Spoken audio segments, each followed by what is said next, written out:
সেদিনকে ডাক্তারখানায় গেছিলাম, এইটা চুরি করে এনেছি। এটা কি বলে আমি ঠিক জানি না, কিন্তু আমি দেখেছি ডাক্তার এই দুটো এরকম কানের মধ্যে দিয়ে আর এরকম বুকে ধুক ধুক আওয়াজ আর শোনে। তার মানে এইটা দিয়ে দূরের কথা কাছে করে শোনা যায়। কি শুনবো কি শুনবো কি শুনবো? হ্যাঁ, এই বাড়িটায় একটা বউ নতুন বিয়ে হয়ে এসছে, আর শাশুড়িটাও ঠিকঠাক ভালো না। এক কাজ করি, দেয়ালে একটু এটা ঠেকিয়ে দেখি শাশুড়ি আর বউয়ার মধ্যে কি কথা হচ্ছে।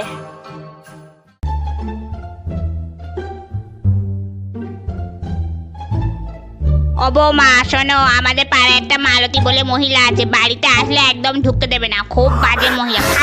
উল্টো পাল্টা বাজে বাজে কথা শেখানো, আমি অভিশাপ দিচ্ছি। যে বউকে শেখাচ্ছিস ওই বউই একদিন টোটোওয়ালার সঙ্গে পালাবে, তোদের জীবনে ভালো হবে না, সংসারে আগুন লেগে যাবে।